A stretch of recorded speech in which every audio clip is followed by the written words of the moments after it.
This broadcast of In Focus is being made possible through the support of Reed Health. Reed Health, right beside you.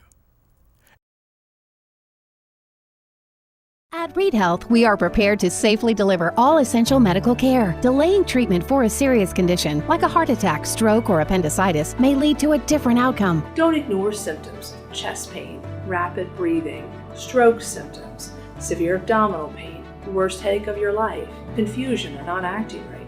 We are here for you 24/7. Reed Health has taken many steps to protect you. This is to ensure your safety, so Reed can continue providing care when you need it. Reed Health, right beside you.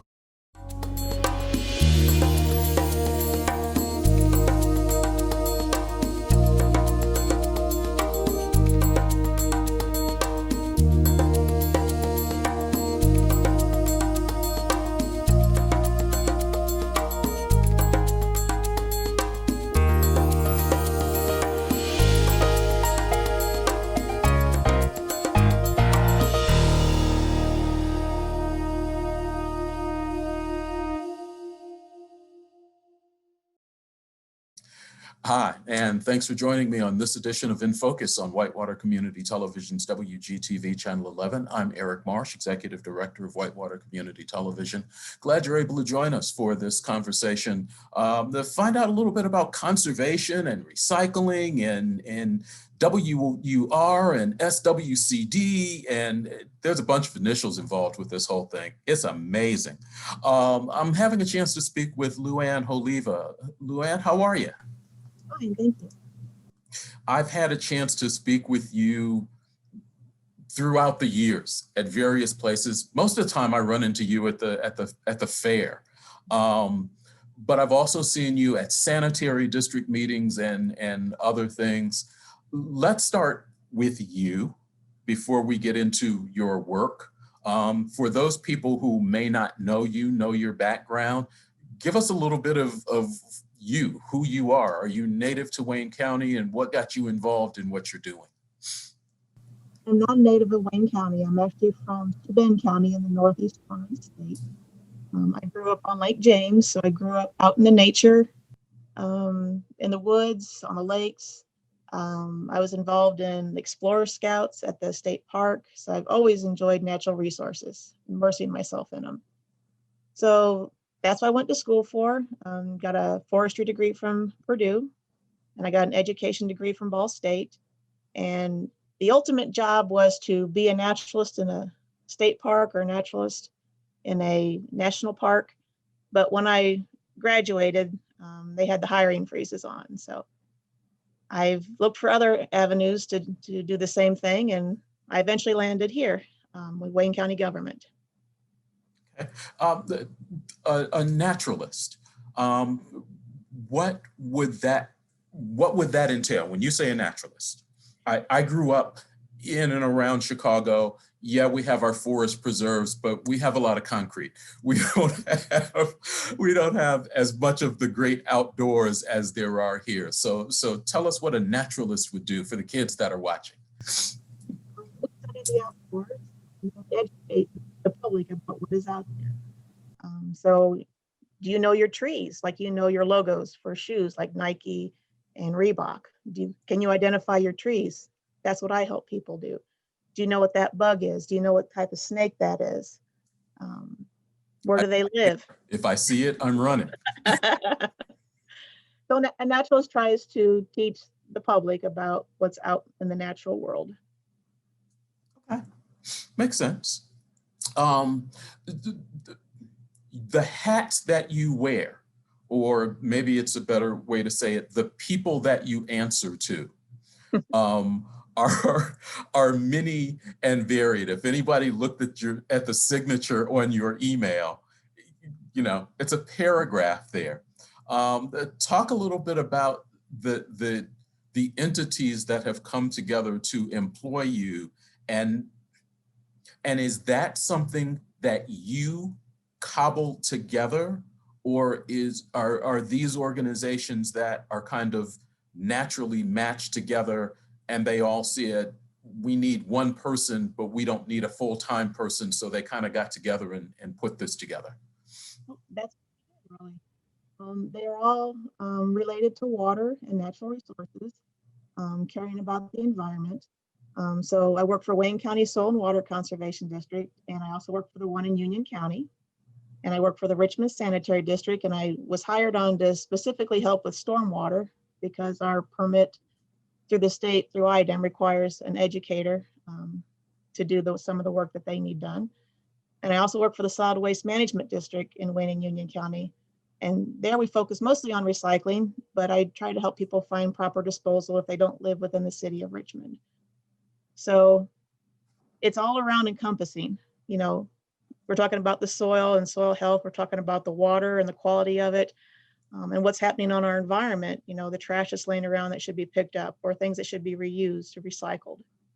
And they all came together because they all needed a position for an educator. And in 1996, my predecessor was hired, but she just worked for 3 of them.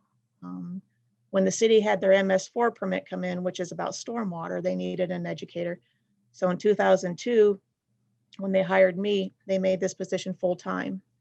And each entity pays a certain percentage of my salary, and it's all run through Wayne County government.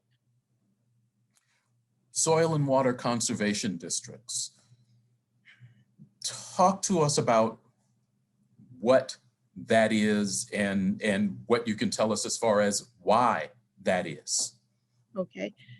The soil and water conservation districts came about after the Dust Bowl because we were losing so much topsoil, and we needed that topsoil to grow crops to feed the nation. And so when they started this up, every county in the state needed to have a soil and water conservation district, and they do now. But it was slow going. Ours was set up in the 1940s. I'm not sure when the last one in the state was set up. But the job of the Soil and Water Conservation District was to work with landowners and farmers about ways to protect and keep the soil on the ground and to keep the waters clean as well. When you think about conservation, when people think about conservation, their minds sometimes go in different places. Leftist, tree hugging, whatever. But really, business, residents, agriculture, really all have more in common, I think, and tell me when I'm way off base, where they could use conservation to their best purposes to help themselves more than the separation that you sometimes hear when you talk about environmentalists or conservationists. Those people really should be working together a lot more, right? I mean, good soil, good water is good for the farmer. Good soil, good water is good for residents. Good soil, good water, it's got to be good for business also, or am I just looking at it with Pollyanna eyes or something? Of what work we do is out in the country. But we also do a lot of work in town. We do a lot of urban work. And that kind of ties in with the city and the stormwater, protecting that, keeping that clean. Any construction that's done in town, you know, you have to put silt fences up to keep the dirt from running off the site that you're working on. We try to encourage more green spaces, you know, putting in rain gardens, putting in vegetable gardens, planting proper trees on your property in town, what you're managing them for, keeping them free of pests or invasive species that come in. You know, out in the country, we do the same thing, but it's on a larger scale. We have to help those landowners look at their woodlands and see, excuse me, if they're in good shape. If they're putting a pond in, or if they already have a pond, you know, why are they having problems with it? So we kind of help that out as well. And also, we have a technician in our office that she helps a lot of landowners with how to keep their soil on the ground, different conservation practices or different water management practices to keep everything clean when it goes back into the stream and runs down for someone else to use. You've mentioned the term stormwater a couple of times. And again, you know, I know the Richmond Sanitary District meets a couple of times a month, second and fourth Tuesdays of the month. Once a month, sometimes twice a month, but pretty rare. following that, there's a Stormwater Management Board meeting. Yes. Can you tell us what stormwater management means, does? Yeah. It's sort of an urban relation right now because It's what, I'm sorry, we lost you at the beginning. it's more of an urban related topic, stormwater, Okay. because when rain falls or snow melts, it would normally be absorbed into the ground because the surface can absorb it. But in town, you have these hard surfaces and the water cannot get into the ground. So whether it's a parking lot or a roof, streets, that water has to go someplace. And the way it's set up is you want to move that water quickly away out of your streets or away from houses so it doesn't cause flooding issues. And so there's a whole system, a stormwater system that's in place to remove that water quickly. And when it removes it, it goes right back into the Whitewater River. So we try to let people know we need to keep the streets clean and not put down too many chemicals in our yard or dump things down the storm drains because we're hurting our natural, beautiful Whitewater River. That's a hard thing for residents to deal with because everybody wants green grass. They don't want dandelions. They don't want weeds coming up in their yard. So they hire people to spray things or they do some of that on their own. Are there better, safer ways to do that you can help teach people? One of the titles that you have is educator. Can you be responsible for helping homeowners do a better job of taking care of the soil and yard around their homes? We can help them out. Basic things are, follow the label on the bottle. More does not mean better. Your grasses and your vegetation can only absorb so much of that chemical, and what it cannot absorb, that's what runs off and pollutes the water. So it's not an awful thing to use them. Just use them as they're intended to be. Don't overuse them. Grass clippings, when you mow your grass, it's best to leave them on the lawn. They can decompose and help feed the lawn. I know a lot of people don't like to do that.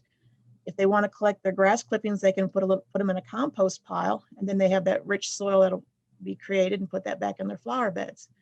But when they blow their grass clippings out into the street, that washes down the storm drain, and then that grass breaks up and decomposes in the water.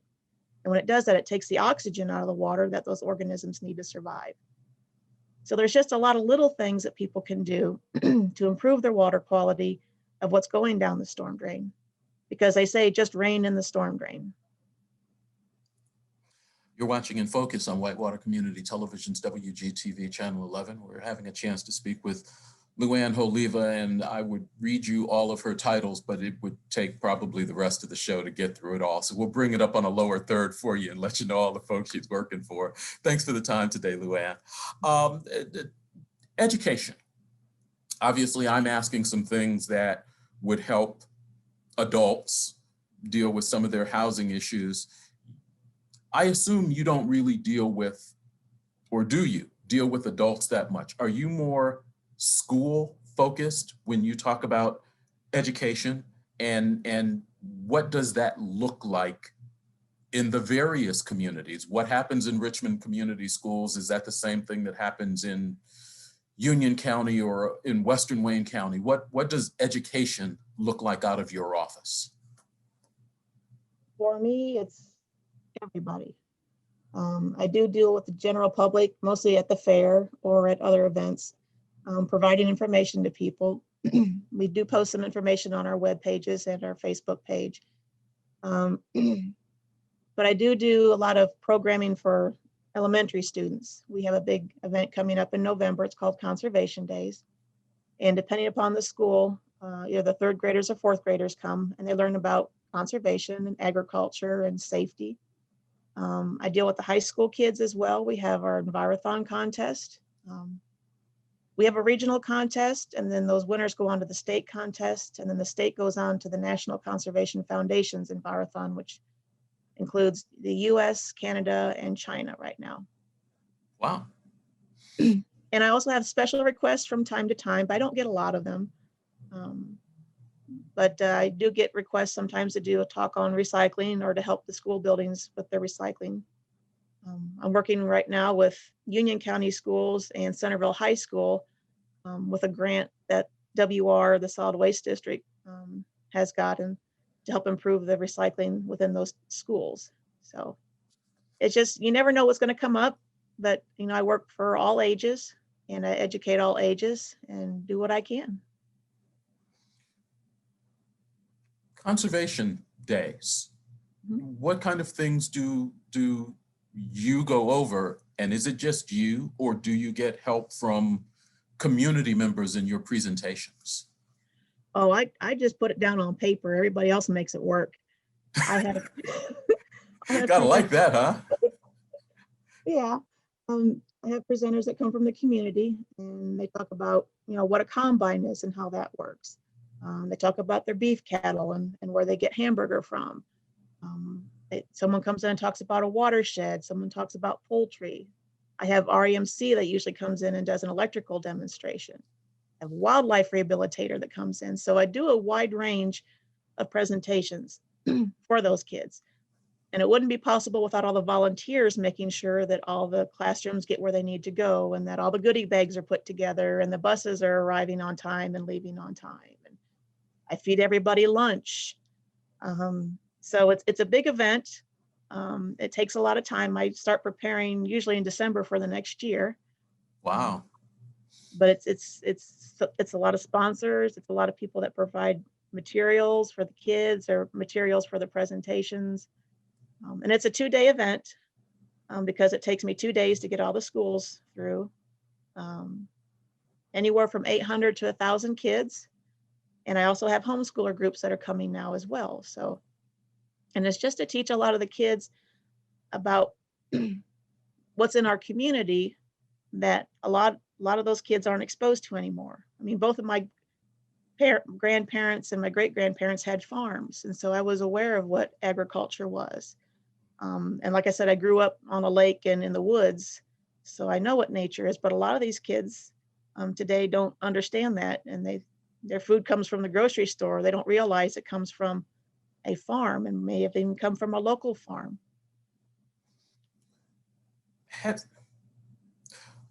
And I understand in my world a little bit where we didn't have a lot of farms, although my grandmother had a nice sized patch behind her house where she grew a lot of things, beans, some corn. I mean, it was a decent sized patch. But for a lot of urban kids, they don't get that. They don't see that part of life. But Wayne County, Union County, this area is still so rural. I find it hard to believe that we don't have a better grasp of where our food comes from and how it's grown and what farming is about. Has there been a change at all that has made that more noticeable to people? Or are you still having to do some of the same teaching now as you were having to do even a decade or more ago? It's a little more, the students don't have that access anymore to farms. I mean, we do have a large agricultural community and there are some kids that grow up on farms, but a lot of them are in town now, or they're in Richmond, or they're in the suburbs where they don't really have that exposure or that knowledge. And so a lot of my presenters say, when they ask the kids, where does this come from? Well, it comes from McDonald's or it comes from the store. But, it had to come from someplace else first. And a lot of them just, they don't understand that or don't realize that. Even with the advent of the farmers market and that growing like it has over the last few years, there's still that disconnect here? Yeah, that's what my presenters are telling me. Okay. As you go through this, one of the things you mentioned, talk about recycling. And I've had a number of people say to me that they believe that this area should have a better recycling programs. Want to talk about that for a little bit, because there's always this question of what we can and what we can't recycle. I was surprised that I couldn't put cardboard in my recycling bin. I would think that that would be something that would easily go. Paper product, basically. Talk about what we can recycle at this point, what we can't recycle at this point, and why. We have the recycling in the city, which is different from recycling in the county. Unless you live in Cambridge City, where they do have curbside pickup through Rumpke. If you live in the country, they don't do curbside out there on the county roads. The local contractors who do pick up trash, it's just not worth them to drive that truck that gets just a few miles per gallon all over the county to, just a few places to pick up recycling. So we have the drop-off location. Right now, we're just down to the transfer station in Hagerstown with a drop-off location, and if you live in Union County, at their transfer station. The recyclables, we collect steel, aluminum, paper, newspaper, office paper, cardboard, glass, and plastics. But the plastics they tend to collect in the recycling bin are number ones and number two. And it just comes down to economics. Those are the ones that are most valuable, the most wanted ones. So when they're collected, those are the ones that sell. Your other plastics, 3 through 7, there's a small market for it, but there's not a large enough market for some of the recyclers to collect and then have to transport them. Plastic bags are recyclable, but you can't really put them in your curbside because when they get to the recycling facility, it's called a MRF. Those gum up the gears. So you need to take those plastic bags back to your grocery store that has those collection bins out in the front. But it just varies. In town, it's nice. You have a curbside, you set it out there, it picks it up every other week. But when you're out in the county, you have to take it to the transfer station in Hagerstown. If you're in the city, if you're in Richmond, you can't recycle cardboard. If you do online shopping, if you get something sent to you, comes in a cardboard box. For a lot of people, they'd really prefer not to throw that away, but they don't have an option. Why is that so difficult? I would think it's a paper product, and recycling a paper product basically should be easier. It should be, but cardboard's a little heavier, a little bulkier. You can have it collected in the city. Just call for a special pickup. They usually do those on Monday. If you don't want to set it outside, and you can take it out to the landfill, they do collect recyclables out there, or you can take it to the transfer station in Hagerstown. Those are our options right now that we're able to provide. Hopefully we're going to be getting a truck that will do specifically cardboard pickup, but we're kind of waiting to see how that comes about. As people, and again, I've had a number of people say, how do we get a better, beefier recycling program? What does it take for a community, for a county to be better at this? Is there a collective, yes, this is what we want, and figuring out how to pay for it? What helps a community get started if they want to be better at it? Well, like you said, it's going to take money. In the city, we pay taxes, and that helps do the recycling in town. Out in the county, we don't collect taxes for recycling. The money that the solid waste district gets, WUR, comes from the interest that we earn on our savings account, the tipping fees that we collect from the landfill, which WR gets $1 per ton, and then any grants that we get. If we wanted to do more recycling in the county, that means we'd have to increase your taxes. And the commissioners are not really wanting to raise people's taxes. You'll put something else on there that you have to pay for. Mm-hmm. So right now, the solid waste district is just running on what money they have, because we don't have a facility. We don't have our own landfill. The city owns the landfill. So it'd be nice to have more in the county, but we're doing what we can right now. We used to have drop-off locations in about every town, Fountain City, Milton, Centerville. But unfortunately, there were some people who thought it was a great place to dump tires and mattresses and so forth. And that was just more cost than to pick those up and dispose of them properly. So we've gone down to just one collection point.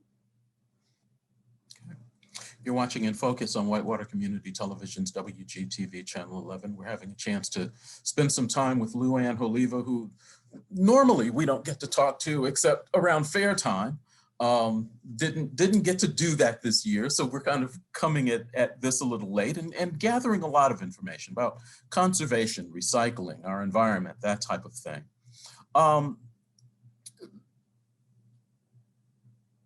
Talk about your office.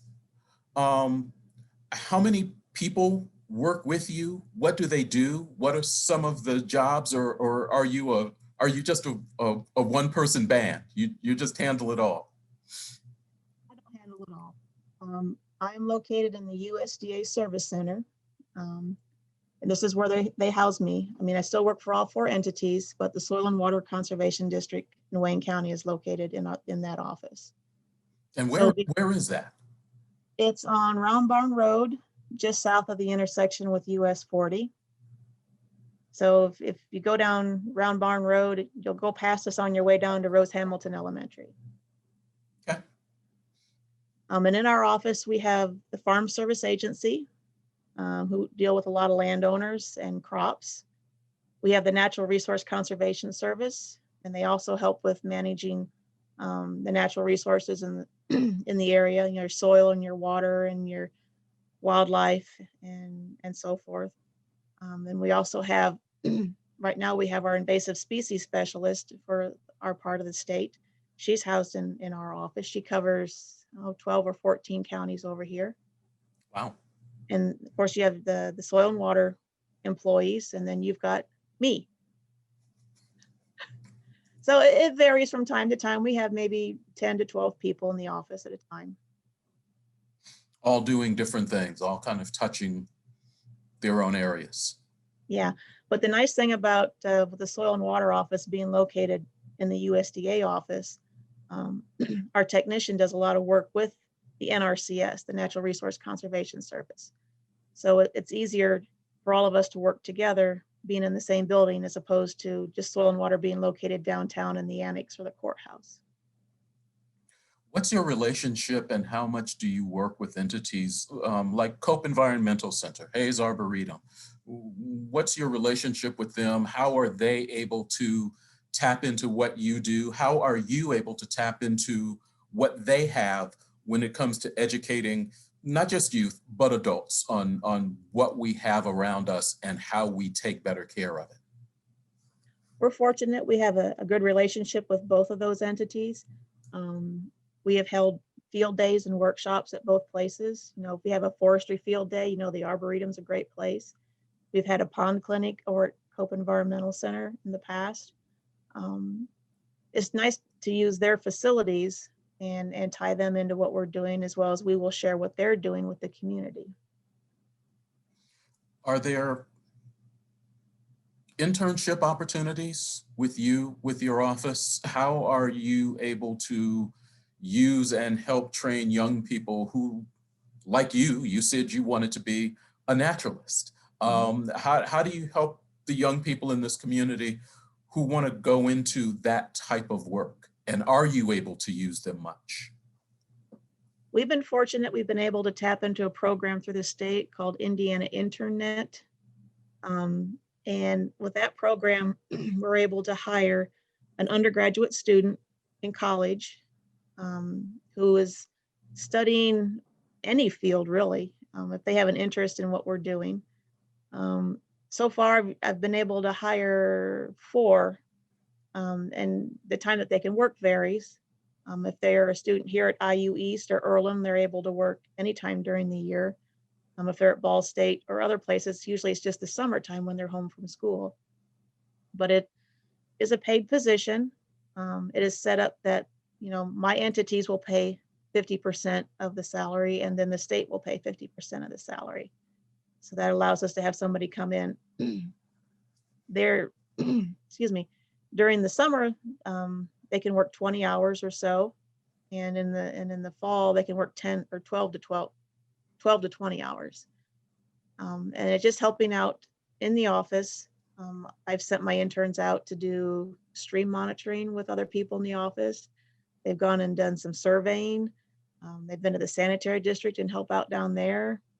So that there's even other opportunities to go out with the USDA folks. So it allows the person to see there is more in our particular field than just, being a naturalist or being a technician, and doing surveying and groundwork. I guess them to see the whole spectrum available, which a lot of them appreciate because I didn't know all this was here. I know you mentioned conservation days. Is that, and you work across county lines, and you've said a number of people in your office do, the invasive species person is working 12, 14 counties, which seems like a lot for one person, but it's happening. Is conservation days that you do strictly a Wayne County event, or is that something you carry out into the other counties? And what are some of the things that you're doing in some of the other counties as far as education goes? And how are you able to, or are you able to kind of make it specific to certain counties and what their needs are? Because when you cross county lines, things do change. Things are different. So how are you able to take certain pieces of programs and cross county lines with those? Starting out, conservation days is just Wayne County students, Wayne County residents. Union County has their own event. It's called Ag Day, and that's for their third grade students down there. And it just varies on those events. Ag Day down in Union County, we may have 100 and 125 students, which is a little different than Wayne County, where I'm having 800 to 1,000. So it's set up a little differently. They do theirs on their fairgrounds. Half their presentations are done outside, but they do it in April, so it's a little bit warmer. Mine is in November, and I've dealt with ice and snow and so forth. So it can be a hit and miss. Yes. Cross counties, like the Envirothon contest with the high school age kids. I will work with our schools here in Wayne County. I've had teams come from Union County, Fayette County, Delaware County, and they come down to our contest and compete on natural resource issues and see what they know, study, and become aware of. As far as adults, when they ask me a question about recycling, well, I have to ask them where they're from. Are you in the city? Are you in Wayne County? Are you in Union County? So I can tailor their questions or their answers to their questions a little better of what they can and cannot recycle or what they can take. And on recycling, because it's so varied, I do have a guide that I've put out. It's called Where Can Things Go for Reuse, Recycle, or Disposal. It's up to 50 pages now. It started as a trifold piece of paper. But people will call and ask, well, where can I get rid of my air conditioner? Or I've got some oil I need to dispose of. Or where can I take an electronic item to get recycled and be reused? So that whole booklet there will help guide people where they can take things so they don't end up in the landfill, that they get reused or reprocessed. So it's booklet online. I mean, is that how would people get their hands on that?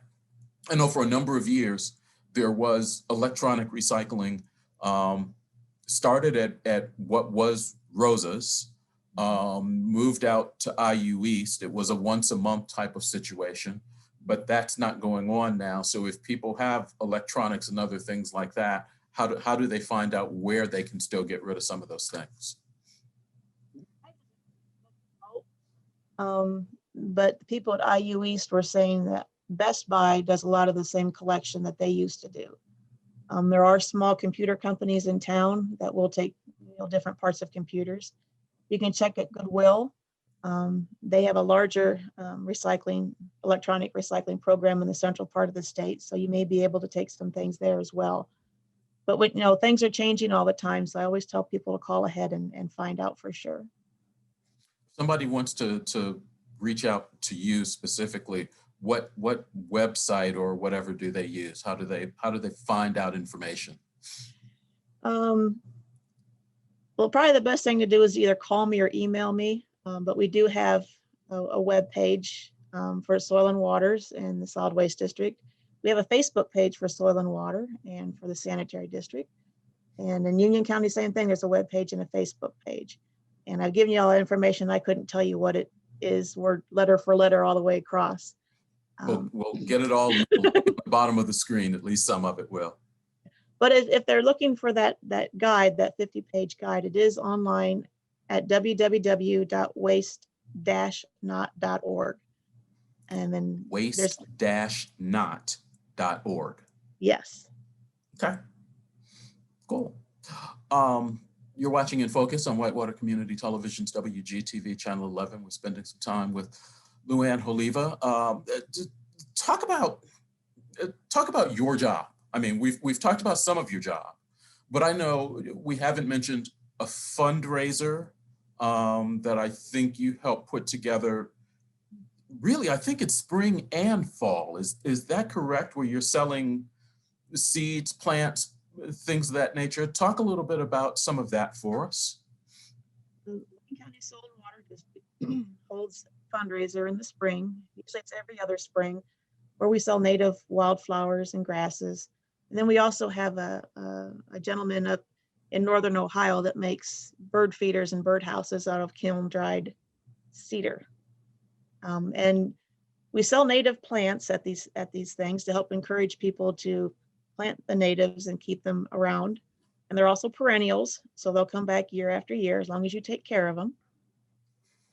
And the funds that we do raise for those things go to our educational events. Now, whether it's the conservation days and Envirothon that I hold, or the field days and the workshops that our technician holds, they're all educational related, and that's what we use those funds for. In the fall, we have our native tree sale, native trees and shrubs. And again, we throw in those bird feeders and kiln dried nest boxes. But again, when I make up our list of trees that we're able to purchase from, we get them from a nursery in Western Indiana. I put all the trees that are available on there because, you can go to the box stores and you can get, red maple, or you can get, or white oak. But if you want something a little more specific, like you want a catalpa tree, or if you want a certain type of crabapple tree, or if you're looking for a sassafras tree, you may not find them at the box stores. And those trees that came from the box stores, I don't know where they come from. They may have come from another state. But these that we sell all come from Indiana. They're grown here and they're all native trees. Talk for a minute about why that's important. And you mentioned there's an invasive species specialist in your office that works across multiple counties. For those of us that are just really beginning to get into gardening, and you see something that looks pretty, somebody gives you a cutting, you stick it in the ground. Talk about what it means to try to get rid of invasive species, what they do, and why really over the last few years, more than any other, I've heard about that more often. I'm hearing about it more over the last 3 to 5 years than I did probably for the 10 or 15 years before that. Is that something that has just really kind of come to the fore for environmentalists? It's more of a problem in locations discovered being an invasive species specialist to help us out. Asian bush honeysuckle is growing in the lower parts of our woodlands. Used to be you could walk through a woods without any problem. Now you've got all these other bushes coming up that are causing issues. Everybody loves those beautiful Bradford pears or calorie pears because they don't produce any fruit, but they do produce a little tiny fruit with seeds in it, and the birds eat them. And then they go out and drop the seeds off after they're done using them, and they start growing in our woodlands and they take over the woodlands. And the problem is our native species aren't always able to compete with them. Same thing with the emerald ash borer and the longhorn Asian beetle. We don't have in the state yet, but it's coming if we're not careful. these things don't have any of their natural predators that they have from where they originated from. So they feel free to grow and outcompete what our natives are doing. Are the variety of natives large enough that people can fill their gardens and their yards with things that are beautiful, smell nice, do what they need to do, as opposed to what they may find at the big box store? And I'm not knocking them, but some other things. I mean, for those who haven't looked at a list, is it a good full list of possible plants, shrubs, trees? I think redbuds are beautiful in the spring. I think sugar maples are beautiful in the fall. But the Norway maples are invasive, and a lot of people want those king crimson maples. Again, that's one of the native, or one of the non-native trees that can start taking over a woodland. A lot of invasive species are faster growers. They are either large fruit producers, or they send out a lot of roots underneath and runners, and so they start putting up new shoots everywhere. A lot of our natives don't do that. When the birds are migrating south in the winter or in the fall, they see that bush honeysuckle with all those beautiful red berries on them, but it's like eating a Snickers bar. You know, they don't get the energy they need. They have to stop and refuel again and again and again if that's all they're eating. So, but there are a lot of beautiful native trees and shrubs that are out there, but they may not have the pizzazz, that some of the other ones do.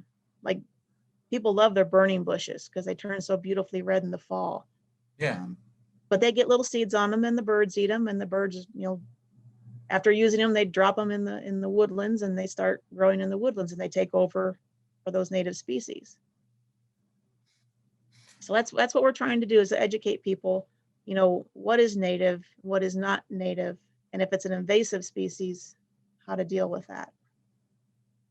Talk, if you would, with us for a little bit about how COVID has made your job a little bit more difficult, and ways that you're trying to get around that. You talk about having a lot of students together for conservation days. Obviously, that's not a happening thing. You're talking about trying to educate people like me who aren't originally from Indiana, don't know what the native plants are, have a large yard that I'm trying to transform into a garden so I can cut less grass.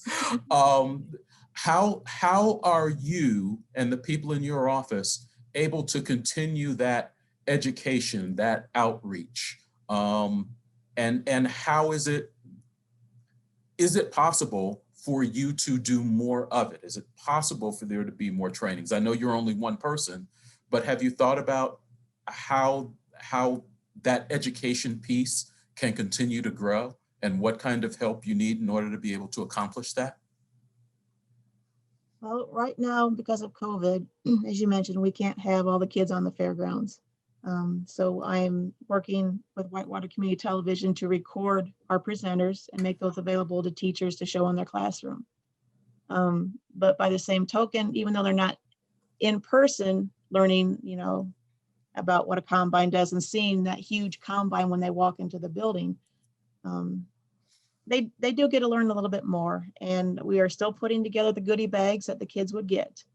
But we've had to really do a lot of things virtual this year. Same thing with the Envirothon contest with the high school kids. The Indiana Envirothon is working right now to figure out how to hold a contest this year. And it would be virtual, probably both at the regional and the state level. As far as the people in my office, our technician has held a workshop for field day a few weeks ago. And it was a small group. We don't get large groups, but it was outside, so everybody was able to socially distance. Our invasive species specialist, she works with our SISMA. It's a group of people that are trying to educate people about invasive species and how to control them. They have a work day, I believe, coming up this Saturday out at Hayes Arboretum, and they're going to be cutting bush honeysuckle to clean it out of the woods out there. So there's things that we can do that are outside, weather permitting, and we have to keep our numbers low, of course. But right now, a lot of what we are doing education-wise just is what we post on Facebook, or what we put out there on our webpage about upcoming events where they can gather in smaller groups and learn different things. Are you finding that adults need as much education about the environment and conservation as kids do? Yeah, because like I said, a lot of them don't have that exposure. When my parents were younger and my parents grew up during the Depression, you knew what different trees were. A lot of adults now just say, hey, I've got that 4 or 5 trees in the yard. I couldn't tell you what they are. That one drops nuts. So a lot of people, I think, aren't getting that education or that exposure nowadays that we used to. And they have sometimes trouble understanding why they're being charged for stormwater fees. They don't control the rain, but it's, you have to tell them it's part of the perks of living in town, that you have paved surfaces to drive on, that you have these facilities or infrastructure to remove that water from the street so it doesn't flood. So I'd like to see a class where people would learn all these different things by the time they were in high school and understand, other things in the community that they're not aware of. Some people don't even know there's a soil and water conservation district in their county. So. Or that they have to have one. Right. I knew that there was one. I didn't realize that we had to have one. So yeah. I'm one of those people. We're going to do some checking. We're going to put some information up on the bottom of the screen, web pages, Facebook pages, how people can reach you. Talk about how people can help you. Obviously, you have a number of people around you, but they have other things to do. For adults who have an interest in conservation, the environment, and obviously there are a number of them. Some of them are already volunteering at places like, and I've mentioned it before, Cope and Hayes, and they work with the Parks Department. But for people who want to learn more, for people who might want to help you, is that possible? Do you need volunteers for any reason? And obviously right now there are things that you have to do, protocols you have to go through. But on a general basis, can people volunteer to assist you in some kind of way? And what do you need them to do? The biggest project in use help in the public is with our rain garden out on the fairgrounds. Behind the Coleman Center, we put a rain garden in about 9 years ago, and we have to maintain that, which means we have to go out and pull weeds. Which we do 3 or 4 times a year. We like to get it cleaned up before fair. I usually like to get it cleaned up before the coon hunters come in or any other big events out there. And so it's hard work, but we can always use volunteers that are willing to pull weeds. In the city, a lot of the storm drains now have the information cast in it, don't pour things down the drain. But there are still opportunities if they want to mark their drains. We put little tags on them. To let people know when they're walking their dogs that they shouldn't throw those bags of poop down the storm drain because it doesn't belong there. You need to take it home and throw it away. At conservation days, when we normally have it, I need volunteers to help hand out sandwiches or to help set up, help tear down, hand out materials if needed. So anybody wants to call and help, we'll take their name, and if we need some assistance, we'll give them a call back. So we're down to our last couple of minutes. You mentioned the rain garden at the fairgrounds and that you planted it 7-8 years ago. What was the reason behind planting it, and what does it do? If anyone's been out to the fairground in the past, about the 4 corners behind the Coleman Center, if it rained really hard, it would flood. So we put a rain garden in, and what a rain garden does is it takes that stormwater runoff and collects it and holds it in place and allows a lot of that water to filter naturally down into the ground. And since we put that in, they haven't had that flooding issue at those four corners. And that water that the rain garden is taking in comes from the parking lot on the north side of the building, and also the roof on the north side of the building. All that filters down and runs into that rain garden where it's stored, and it slowly will be absorbed into the ground, which is where our water needs to go. It doesn't need to all rush into the river and cause flooding issues there. I've asked a lot of questions. Thank you for taking the time. I want to give you a minute or two just to kind of talk to the community. Maybe I didn't ask you a question that, you know, you think there's information they need to know or something along those lines. You want to encourage recycling or environmental issue or something. I want to give you a couple of minutes just to kind of speak and tell people what you think they need to know. Oh, there's a lot they need to know. But if they're having, out in the county, if they're having trouble with erosion, or the water is really cloudy from all the sediment going into it, we can help you out with that in our office. If you want to know where to take something for recycling or reuse, I've got that information available. The less we can keep out of our landfill, the longer it will be around for us to use. Because once it's filled up, we'll have to find somewhere else in the county to dig a hole, and you know, it might be your backyard next time. Thanks. As far as stormwater, you know, do what you can. You know, don't throw your grass clippings in the street. Don't wash your car in the street. Wash your car in the grass if you have to wash it at home. Take it to a car wash, because that water is already sent down to the sanitary district to be filtered and cleaned up.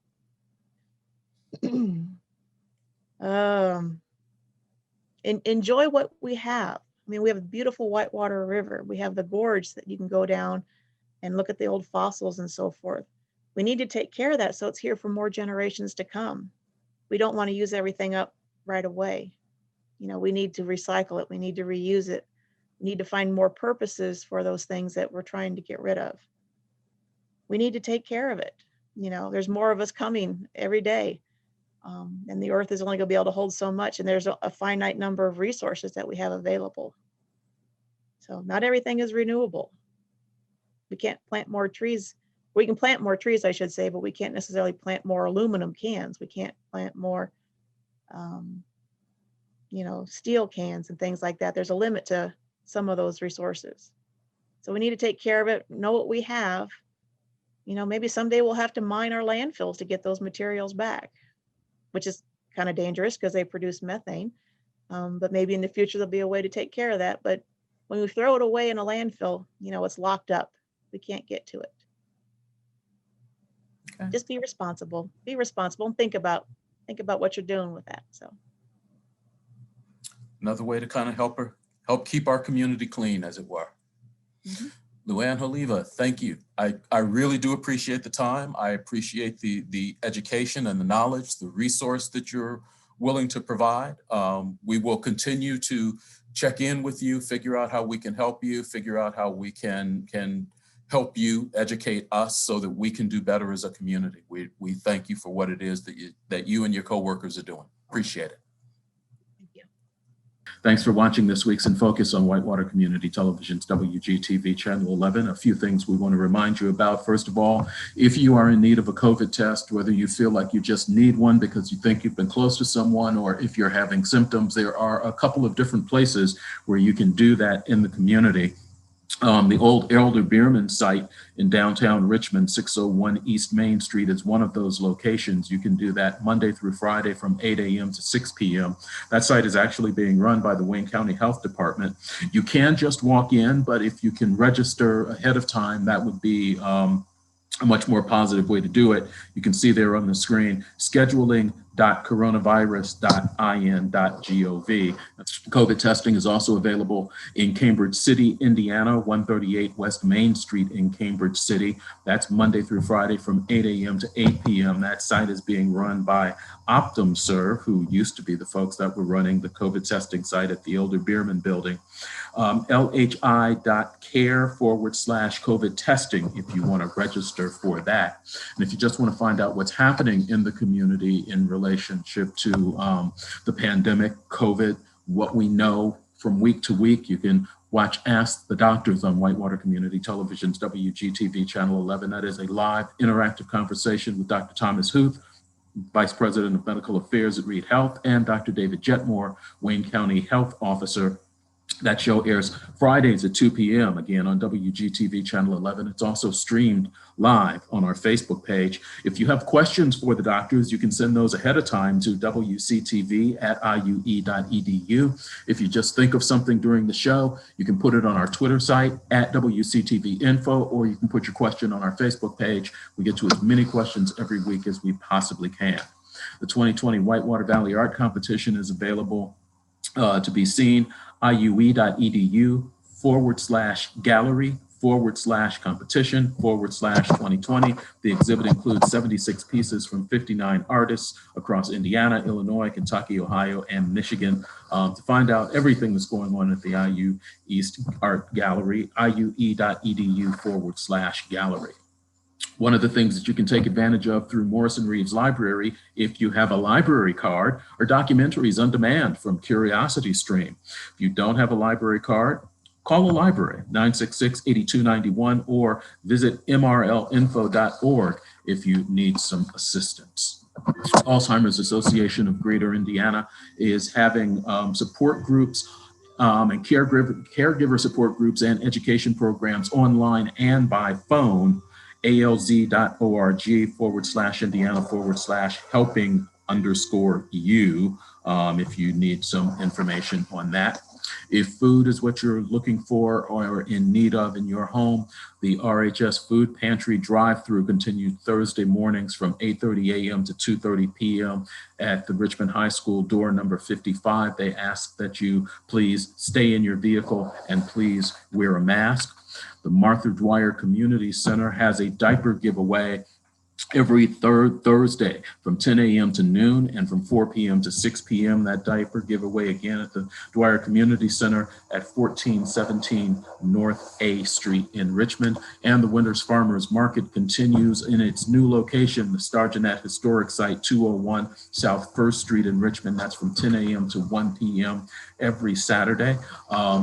Except on holidays. And if you can't get there, maybe you don't have the means to get there, you can still shop the farmers market online, farmersmarket.richmondindiana.gov if you need that. Hope you'll join me for next week's In Focus on WGTV Channel 11. My guests will be State Representative Brad Barrett, State Senator Jeff Rotz. We'll spend about a half hour with each one of them. Please wear your mask. And as always, I wish you well.